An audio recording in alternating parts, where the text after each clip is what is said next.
ಬಂದಿದ್ದೆ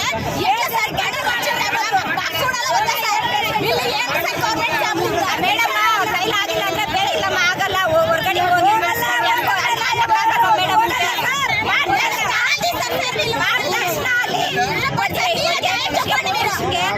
ನೋಡಿ ನಮ್ಗಾಗಲ್ಲ ಹೋಗಿ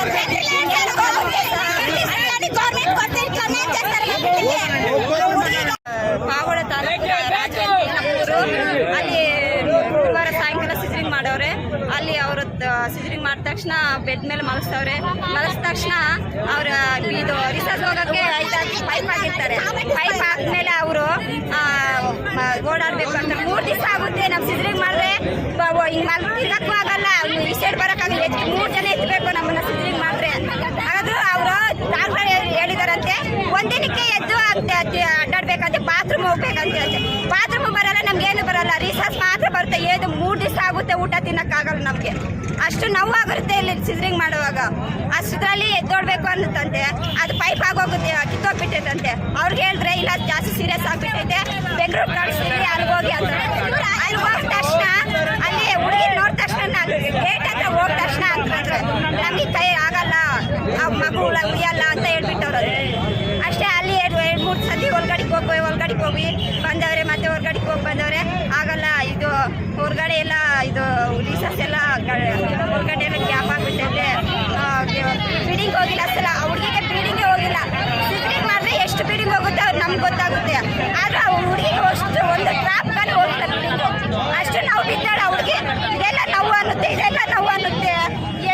ಎಷ್ಟು ಅಯ್ಯಾಸ ಇಟ್ಟವ್ರಪ್ಪ ನಮ್ಮ ಹುಡುಗಿನಲ್ಲಿ, ಎಷ್ಟು ಅಯ್ಯಾಸ. ನಾಯ ಬೇಕು ನಮ್ಗೆ ಅಷ್ಟೇ. ಜೊತೆಗಿರೋರ ಹೆಸರೇನು? ಅಂಜಲಿ ಅಂತ. ನಮ್ಮ ಹುಡುಗಿ ಹೆಸರು ಅಂಜಲಿ. ನಿಮ್ಮ ಹೆಸರು? ರಾಧ ಅಂತ. ಅಂಜಲಿ ಅವ್ರ ಅಕ್ಕ ರಾಧ ಅಂತ ನಮ್ಮ ಹೆಸರು. ನಮ್ಗೆ ನ್ಯಾಯ ಬೇಕು ಅಷ್ಟೇ. ಅಷ್ಟೇ ಜನ ಸತ್ತೋಗೋರೆ ಅಣ್ಣ. ನ್ಯಾಯ ಬೇಕು ಅಷ್ಟೇ. ನಮ್ಮ ಹುಡುಗನಾಗೆ ಬೇರೆ ಚಿಕ್ಕ ಹುಡುಗರೆಲ್ಲ ಬೆಳೆಯೋದು ದುಡ್ಡುಗೋಸ್ಕರ ನಾವು ಬಂದಿಲ್ಲ. ನಮ್ಗೆ ನಮ್ಮ ಪ್ರಾಣ ಬರ್ತಾರೇನೋ ದುಡ್ಡುಗೋಸ್ಕರ ಇಲ್ಲ. ಎಷ್ಟು ಜನ ಮಕ್ಕಳು ಅವ್ರಿಗೆ?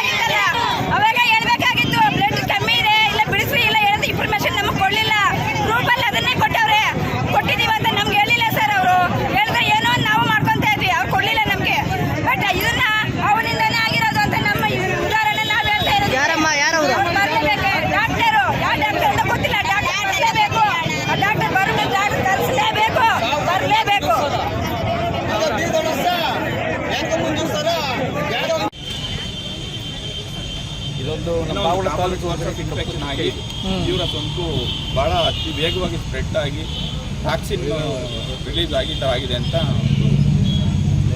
ಮೇಲ್ನೋಟಕ್ಕೆ ಇದೆ. ಅದು ಕಲ್ಚರ್ ರಿಪೋರ್ಟ್ಸ್ ಎಲ್ಲ ಬರಬೇಕು, ಬಂದ ಮೇಲೆ ಗೊತ್ತಾಗುತ್ತೆ. ರಿಪೋರ್ಟ್ ಬರೋದು ಯಾವಾಗ ಸರ್? ರಿಪೋರ್ಟ್ 7 ಶಸ್ತ್ರಚಿಕಿತ್ಸೆ ಆಗಿರುತ್ತೆ ಓಮಿನಿಗೆ ಸಂಬಂಧಪಟ್ಟಂಗೆ. ಅದು ಡಾಕ್ಟರ್ ಪೂಜಾ ಅವ್ರು ಮಾಡಿರ್ತಾರೆ. ಅದರಲ್ಲಿ 4 ಪ್ರೀವಿಯಸ್ LACS ಅಂದರೆ ಹಿಂದೆ ಮೊದಲನೇ ಹೆರಿಗೆನೋ ಸಿಜರಿಯನ್ ಆಗಿದ್ದರಿಂದ, ಎರಡನೇನ ಎಲೆಕ್ಟಿವ್ ಆಗಿ ಸಿಜರಿಯನ್ ಮಾಡಿರ್ತಾರೆ 4 ಪೇಷಂಟ್ಗೆ. 2 ಗರ್ಭಕೋಶ ಆಪರೇಷನ್, 1 ನಾರ್ಮಲ್ ಡೆಲಿವರಿ ಆಗಿತ್ತು. ಅದು 4ನೇ ದಿನ ಮಕ್ಕಳ ಸಂತಾನ ಚಿಕಿತ್ಸೆ ಮಾಡಿರ್ತಾರೆ ಅವತ್ತು. ಸೊ ಅದರಲ್ಲಿ ಮಾಡಿದ್ದು ಫುಲ್ ಡೇ ಮಾಡಿದ್ದಾರೆ. ಅದರಲ್ಲಿ ಫಸ್ಟ್ ಅನಿತಾ ಅಂತ ಸಂತಾನ ಚಿಕಿತ್ಸೆದು 10 hours ಒಳಗೇ ಸಡನ್ನಾಗಿ ಮೃತರಾಗಿದೆ. ಅದನ್ನ ನಾವು ಜಿಲ್ಲಾಸ್ಪತ್ರೆಯಲ್ಲಿ ಮರಣೋತ್ತರ ಪರೀಕ್ಷೆಗೆ ಅಲ್ಲಿಗೆ ಕಳಿಸಿದ್ವಿ. ಅಲ್ಲಿ ಕಾರಣ ಗೊತ್ತಾಗಿಲ್ಲ, ಕಾರಣ ಏನಕ್ಕೆ ಡೆತ್ ಆಗಿದೆ ಅಂತ ಗೊತ್ತಾಯಿಲ್ಲ. ಅದರ ಅಂಗಾಂಗಗಳು ಅವ್ರದನ್ನು ವಿಧಿವಿಜ್ಞಾನ ಪ್ರಯೋಗಾಲಯಕ್ಕೆ ಕಳಿಸ್ಕೊಟ್ಟಿದ್ದಾರೆ. ಕಾಸ್ ಆಫ್ ಡೆತ್ ಗೊತ್ತಾಗಿಲ್ಲ. ಸೊ ಅದಾದ ನಂತರ ನೆಕ್ಸ್ಟ್ ಡೇನೇ 23ನೇ ತಾರೀಕು ಮಧ್ಯಾಹ್ನನೇ ಉಸಿರಾಟದ ತೊಂದರೆ ಮತ್ತು ರಕ್ತ ಪರೀಕ್ಷೆಗಳಲ್ಲಿ ದೋಷ ಕಾಣಿಸ್ಕೊಂಡಿದ್ದಾರೆ ನರಸಮ್ಮ ಮತ್ತು ಯಾರಿಗೆ ಅಂಜಲಿ ಅವ್ರಿಗೆ. ಅದಕ್ಕೆ ನಾವು ತಕ್ಷಣ ಅವ್ರನ್ನ 2 ಆಂಬುಲೆನ್ಸಲ್ಲಿ ನಾವು ವಾಣಿವಿಲಾಸ್ ಆಸ್ಪತ್ರೆಗೆ ರವಾನೆ ಮಾಡಿ ಅವರಿಗೆಲ್ಲ ಮಾಹಿತಿ ಕೊಡ್ತಾರೆ, ಈ ಥರ ಆಗಿದೆ, ನಮಗೆ ಕಾರಣ ಗೊತ್ತಾಗ್ತಾ ಇಲ್ಲ, ಪ್ಲೇಟ್ಲೆಟ್ ಕಮ್ಮಿ ಆಗೋದು ಮತ್ತು ಬಿಳಿ ರಕ್ತ ಕಣ ಜಾಸ್ತಿ ಆಗೋದು ಮತ್ತು ಲಿವರು ಕಿಡ್ನಿ ಪರೀಕ್ಷೆಗಳಲ್ಲಿ ದೋಷ ಕಂಡಿದ್ದರಿಂದ ಆಯಾಸ ಆಗಿ ಅವ್ರನ್ನ ರೆಫರ್ ಮಾಡಿದ್ವಿ. ರೆಫರ್ ಮಾಡಿದ್ಮೇಲೆ ಅವ್ರಿಗೆ ರಿಸರ್ಚ್ ಕಟ್ ಆಗಿದೆ, ಕಮ್ಮಿ ಆಗಿದೆ. ಇಬ್ಬರಿಗೂ ICU ಅಡ್ಮಿಟ್ ಮಾಡ್ಕೊಂಡು ವೆಂಟಿಲೇಟರ್ಗೆ ಹಾಕಿ ಡಯಾಲಿಸಿಸ್ ಮಾಡಿ ಎಲ್ಲ ಥರ ಪ್ರಯತ್ನ ವಾಣಿವಿಲಾಸ್ ಹಾಸ್ಪಿಟಲ್ ಮಾಡಿದ್ದಾರೆ. ನಾವು ಅವ್ರಿಗೆಲ್ಲ ಸಂಕ್ಷಿಪ್ತವಾಗಿ ಇಲ್ಲಿ ಏನು ನಡೀತು ಅಂತೆಲ್ಲನೂ ಕಳಿಸ್ಕೊಟ್ಟಿದ್ವಿ. ಈ ಥರ ಆಗ್ತಿರ್ಬೇಕಾದ್ರೆ ನಾವು ಮೇಲಧಿಕಾರಿಗೆ ನಾವು 2-3 ಪೇಷಂಟು ಮತ್ತು ಮಿಕ್ಕಿದ 4 ಪೇಷಂಟ್ಸ್ಗೂ ಸ್ವಲ್ಪ BP ಲೋ ಆಗೋದು ಮತ್ತು ಬಿಳಿ ರಕ್ತ ಕಣ ಕಮ್ಮಿ ಆಗೋದು, ಪ್ಲೇಟ್ಲೆಟ್ ಕಮ್ಮಿ ಆಗೋದು, ಇನ್ನು ಉಳಿದ 4 ಪೇಷಂಟು ಇಲ್ಲಿ ಅವಕ್ಕೆಲ್ಲ ಕಮ್ಮಿ ಆಗಿತ್ತು. ಅವಕ್ಕೂ ಸ್ವಲ್ಪ ಆಯಾಸ ಥರ ಕಾಣ್ತು. ಅದಕ್ಕೆ ಅವನು ನಾವಿಲ್ಲಿ ICU ಥರ ಒಂದು ಸೆಟಪ್ ಮಾಡಿಕೊಂಡು ಅವನ ಟ್ರೀಟ್ಮೆಂಟ್ ಕಂಟಿನ್ಯೂ ಮಾಡಿಕೊಂಡು ಅವರು ಗುಣಮುಖರಾಗ್ತಾರೆ. 4 ಜನ ಯಾವುದೇ ತೊಂದರೆ ಇಲ್ಲ. ನಾಳೆ ಅವ್ನು 4 ಜನನೂ ಡಿಸ್ಚಾರ್ಜ್ ಮಾಡ್ತಾಯಿದ್ವಿ. ಈ ಥರ ಕಂಟಿನ್ಯೂಸ್ ಆಗಿ ಅವತ್ತೊಂದು ದಿನದ ಮಾತ್ರ ಇಷ್ಟು ಸಮಸ್ಯೆ ಆಗಿದ್ದರಿಂದ ನಾವೇನೇ ಮೇಲಧಿಕಾರಿಗಳಿಗೆ ಈ ಥರ ಸಮಸ್ಯೆ ಆಗಿದೆ, ಕಂಟಿನ್ಯೂಸ್ ಅವತ್ತು ಮಾಡಿರೋವೆಲ್ಲನೂ ಸಮಸ್ಯೆ ಆಗಿದ್ದರಿಂದ ಇದ್ರ ಬಗ್ಗೆ ಒಂದು ಸೂಕ್ತ ತನಿಖೆ ಮಾಡಿ ಒಂದು ಈ ನಮ್ಮ OBG ಸ್ಪೆಷಲಿಸ್ಟು ಶಸ್ತ್ರಚಿಕಿತ್ಸಕರು ಏನಿದ್ದಾರೆ ಅವರು ಭಯಭೀತರಾಗಿದ್ದಾರೆ. ಇಲ್ಲಿ ಆಪ್ರೇಷನ್ ಮಾಡೋದಕ್ಕೆ ಏನಕ್ಕಾಗಿದೆ ಅಂತಲೇ ಗೊತ್ತಾಗ್ತಾ ಇಲ್ಲ.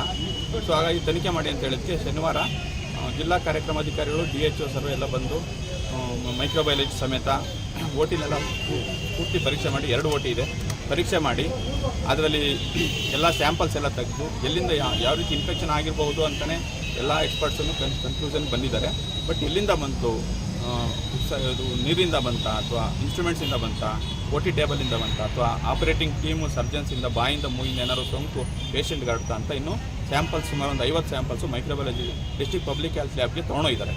ಸೊ ಅದ್ರದ್ದು ರಿಪೋರ್ಟ್ಸು ಇನ್ನೂ ಬರಬೇಕು, ವೆಯ್ಟ್ ಮಾಡ್ತಿದ್ದೀವಿ. ರಿಪೋರ್ಟ್ಸ್ ಬರೋದು ಕಲ್ಚರ್ ರಿಪೋರ್ಟ್ಸು ಮತ್ತು FSL ರಿಪೋರ್ಟು, ಫಸ್ಟ್ ಡೆತ್ ಆಗಿದ್ದು FSL ರಿಪೋರ್ಟಿಗೆ ವೆಯ್ಟ್ ಮಾಡ್ತಿದ್ದೀವಿ. ಮತ್ತು ಅವರು ಪೋಸ್ಟ್ ಮಾರ್ಟಮ್ ರಿಪೋರ್ಟ್ಗೂ ವೆಯ್ಟ್ ಮಾಡ್ತೀವಿ. ಅಂಜಲಿ ಅವ್ರದ್ದು ವಾಣಿವಿಲಾಸ್ ಆಸ್ಪತ್ರೆಯಲ್ಲಿ ಮರಣೋತ್ತರ ಪರೀಕ್ಷೆ ಮಾಡಿದ್ದಾರೆ. ಅದರಲ್ಲೂ ಕಾಸ್ ಆಫ್ ಡೆತ್ ಗೊತ್ತಾಗಿಲ್ಲ, ಏನಕ್ಕಾಗಿದೆ ಅಂತ ಗೊತ್ತಾಗಿಲ್ಲ. ಆಪ್ರೇಷನಲ್ಲಿ ಅದು ಬ್ಲೀಡಿಂಗ್ ಆಗಲಿ ಅಥವಾ ಏನಾದ್ರು ಇನ್ಸ್ಟ್ರೂಮೆಂಟ್ಸ್ ಬಿಡೋದು ಅಥವಾ ಹತ್ತಿ ಬಿಡೋದು ಒಟ್ಟೊಳಗೆ ಆ ಥರ ಏನೂ ಆಗಿಲ್ಲ, ಕಾರಣ ಗೊತ್ತಾಗಿಲ್ಲ. ಬಟ್ ಕ್ಲಿನಿಕಲಿ ಹೇಳ್ತಿರೋದವರು ಬಹು ವೈಫಲ್ಯ ಆಗಿದೆ, ಇನ್ಫೆಕ್ಷನ್ ಆಗಿ ತೀವ್ರ ಸೋಂಕಾಗಿ ಈ ಥರ ಆಗಿರೋದೆ ಅಂತ ಹೇಳ್ತಾರೆ. ಕೆಲವು ಡ್ರಗ್ಸ್ ಅನಾಫೈಲೆಕ್ಟಿಕ್ ರಿಯಾಕ್ಷನ್ ಆಗಿದೆ ಅಂತ ಯಾರಿಗಾನ ಒಬ್ಬರಿಗೆ ಆಗಬೇಕು, 7 ಜನಕ್ಕೂ ಸಾಧ್ಯ ಇಲ್ಲ. ಎಲ್ಲಿಂದ ಸೋರ್ಸ್ ಆಗಿದೆ ಅನ್ನೋದು ಗೊತ್ತಾಗಿಲ್ಲ. ಅದಕ್ಕೇ ಅದನ್ನೆಲ್ಲನೂ ಸ್ಯಾಂಪಲ್ಸ್ ತೊಗೊಂಡೋಗಿದ್ದಾರೆ. ಅದರದ್ದು ರಿಪೋರ್ಟ್ಸ್ ಬರಬೇಕು. ಇದರಲ್ಲಿ ಯಾರ್ದು ತಪ್ಪಿದೆ, ಆಪರೇಷನ್ ಟೀಮ್ ಇದೆಯಾ, ಡಾಕ್ಟರ್ ಇದೆಯಾ, ಸಿಸ್ಟರ್ಸ್ ಇದೆಯಾ, ಆಟೋಕ್ಲೇವ್ ಪ್ರಾಬ್ಲಮ್ ಇದೆಯಾ ಏನಂತ ರಿಪೋರ್ಟ್ಸ್ ಬಂದಮೇಲೆ ಅವರು ಯಾರಿಗೆ ತಪ್ಪಿರುತ್ತೆ ಅವ್ರಿಗೆ ಸೂಕ್ತ ಕ್ರಮ ಆಗುತ್ತೆ. ಸರ್, ಒಟ್ಟಾರೆಯಾಗಿ ತಾಲೂಕಿನಲ್ಲಿ ಒಂದು ನಿಮಿಷ ಒಟ್ಟಾರೆಯಾಗಿ ಇಡೀ ತಾಲೂಕಿನಲ್ಲಿ 3 ಅಮಾಯಕ ಪ್ರಾಣಿಗಳನ್ನು ಬಲಿ ತೆಗೆದುಕೊಂಡಂಥ ಈ ಒಂದು ಪ್ರಕರಣದಲ್ಲಿ ಸಂಬಂಧಪಟ್ಟಂಥ ತಾಲೂಕು ಆಡಳಿತಾಧಿಕಾರಿಗಳಂತ ನೀವು, ವೈದ್ಯಾಧಿಕಾರಿಗಳಂತ ತಿರುಪತಿಯವರು ಮತ್ತು ಯಾರು ಆಪರೇಷನ್ ಮಾಡಿದ್ದಾರೆ ಆ ವೈದ್ಯರು, ಅವತ್ತು ಯಾರು ಡ್ಯೂಟಿಯಲ್ಲಿದ್ದಾರೆ ಎಲ್ಲ ಸಿಬ್ಬಂದಿ, ಅವರ ವಿರುದ್ಧ ಅಮಾನತು ಆದೇಶ ಹೊರಡುವವರೆಗೂ ನಮ್ಗೆ ಯಾರಿಗೂ ಸಮಾಧಾನ ಆಗಲ್ಲ. ಖಂಡಿತವಾಗ್ಲೂ ಸಮಾಧಾನ ಆಗಲ್ಲ. ಇನ್ನೊಂದು ದಿನ 3 ಅಮಾಯಕ ಜೀವಗಳನ್ನು ಬಲಿ ತಗೊಂಡಂತ ಇಡೀ ಶಾಪ ನಿಮ್ಮ ಮೇಲೆ ತಟ್ಟುತ್ತೆ. ವಿಚಾರಣೆ ಮಾಡಿ ಸೂಕ್ತ ಕ್ರಮ ಏನು ತಗೊಂತಾರೋ ಅದಕ್ಕೆ ನಾವು ಭದ್ರಾಗಿ. ಸರ್, ಅವ್ರಿಗೆ ಬ್ಲಡ್ ಹೋಗಿಲ್ಲ, ಅದು ಯೂರಿನ್ ಹೋಗಿಲ್ಲ, ಹಂಗಾಗಿ 4ರಂದು ಆಪರೇಷನ್ ಆಗಿತ್ತು. ಸೊ ಅದರಲ್ಲಿ ಅಂಜಲಿ ಅನ್ನೋರು ಮೃತರಾಗಿದ್ದಾರೆ. ಮುಂದಿನ ಒಂದು ತನಿಖೆ ನಡೀತಾ ಇದೆ. ಶನಿವಾರ ಜಿಲ್ಲಾ ಮಟ್ಟದಿಂದ ತನಿಖಾ ತಂಡ ಬಂದಿತ್ತು. ಅದರಲ್ಲಿ DHO ಸರ್ ಇದ್ದರು, RCH ಅವರು, DS ಅವರು ಎಲ್ಲ ಬಂದಿದ್ದರು.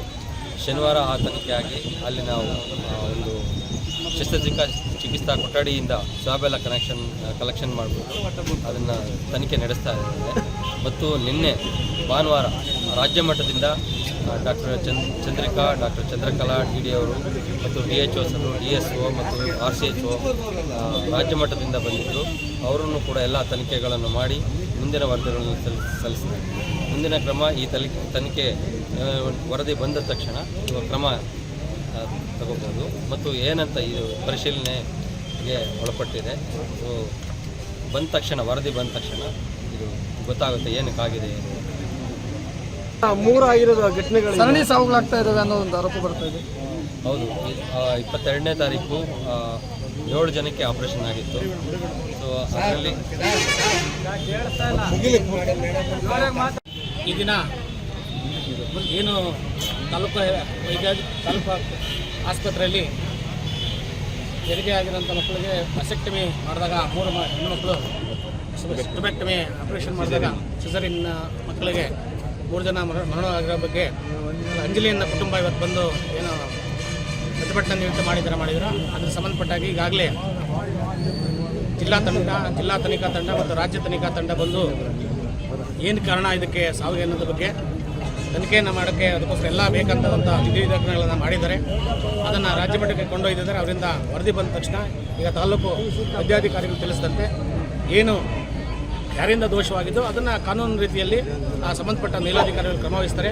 ಮತ್ತು ಈಗಾಗಲೇ ಪ್ರತಿಭಟನೆಯಿಂದ ಶ್ರೀಯುತ ಅಂಜಲಿ ಪರವಾಗಿ ಹಾಜರಾದಂಥ ಏನು ತಿಳಿಸಿದ್ರು ಅವ್ರಿಗೂ ಸಹ ಏನು ತಾಲೂಕು ಬಂದು ರಿಪೋರ್ಟ್ಸ್ ಕೊಟ್ಟು ಅವ್ರ ಮುಂದಿನ ಕ್ರಮ ಏನು ತಗೊಂಡು ಅವ್ರ ಬೇಡಿಕೆ ಇದ್ದಲ್ಲಿ ಅದನ್ನು ಕಾನೂನಾತ್ಮಕವಾಗಿದ್ದರೆ ಅದನ್ನು ಅವರಿಂದ ಅರ್ಜಿ ಸ್ವೀಕರಿಸಿ ಅವರ ನಿಯಮಾನುಸಾರ ಏನು ಅವಕಾಶ ಇದೆ ಕಾನೂನಲ್ಲಿ ಅದು ಮಾಡಿಕೊಡುವಂಥ ಭರವಸೆ ತಾಲೂಕು ಆಡಳಿತ ನೀಡಿದೆ ಅಂತ ಎಲ್ಲ ತಿಳಿಸಬಯಸ್ತಾರೆ. ಅದು ಆಯ್ತು ಸರ್. ಈಗ ಪರಿಹಾರ ಏನನ್ನ ಪರಿಹಾರ ಈ ರೀತಿಯಾದಂತಹ ಪ್ರಕರಣಗಳು ಸರ್ಕಾರದಿಂದ ಏನಾದರೂ ಘೋಷಣೆ ಮಾಡೋ ಸಾಧ್ಯತೆ ಇದೆಯಾ? ಯಾಕಂತ ಹೇಳಿದ್ರೆ ಅಂಜಲಿ ಅವ್ರಿಗೆ ತಂದೆ ಇಲ್ವಂತೆ. ಈಗ ನಮ್ಮ ತಾಲೂಕು ಇದು ನಮ್ಮ ಆಸ್ ಎ ತಹಶೀಲ್ದಾರ್ ರೆವಿನ್ಯೂ ಕಂದಾಯ ಇಲಾಖೆಯಿಂದ ಇತರ ಇದಕ್ಕೆ ಪರಿಹಾರ ಕೊಡೋಕ್ಕೆ ಅವಕಾಶ ಇಲ್ಲ. ಆರೋಗ್ಯಾಧಿಕಾರಿಗಳು ಅವರಲ್ಲೇನು ಅವಕಾಶ ಇದ್ದರೆ ಇದೆಯಾ ಸರ್? ಆರೋಗ್ಯ ಇಲಾಖೆಯಿಂದ ಏನಾದರೂ ಇದೆಯಾ? ಆರೋಗ್ಯ ಇಲಾಖೆಯಲ್ಲಿ ಟ್ಯುಬೆಕ್ಟಮಿ ಹೆಚ್ಚಾಗಿರೋದ್ರ ಅದಕ್ಕೆ ಅವಕಾಶ ಇದೆ. ಉಳಿದ ಬೇರೆ ಕೇಸ್ಗಳಿಗೆ ಅವಕಾಶ ಇಲ್ಲ. ಹಾಗಾದ್ರೆ ಈ ಪ್ರಕರಣ ಯಾಕೆ ಈ ಸಂಬಂಧಪಟ್ಟ ಪ್ರಕರಣಕ್ಕೆ ಇಲ್ವಾ? ಹಂಗಾದ್ರೆ ಏನೋ ಅವ್ರಿಗೆ ಇಲ್ಲ, ಅವ್ರ ನ್ಯಾಯಾಲಯ ಮುಖಾಂತರ ನಮ್ಮ ಡಿಪಾರ್ಟ್ಮೆಂಟ್ ಇಲ್ಲ.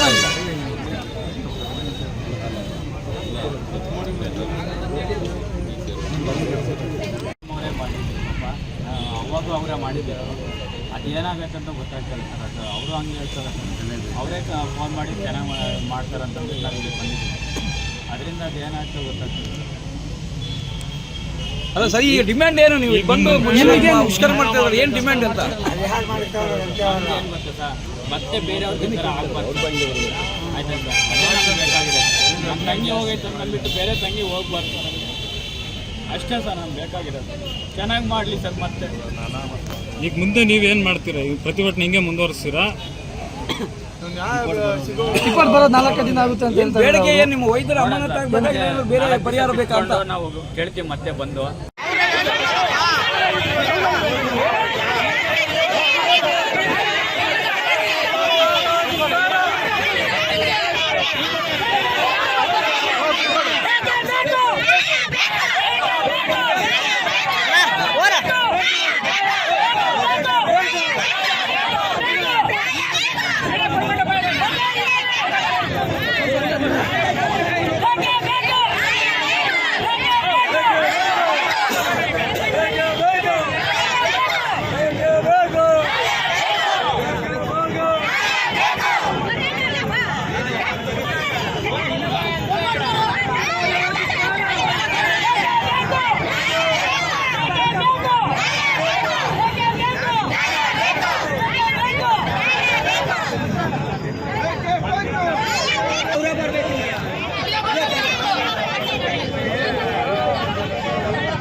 ಸೆಂಟ್ರ್ ಹೋಗ್ಬಿಡ್ತೀವಿ.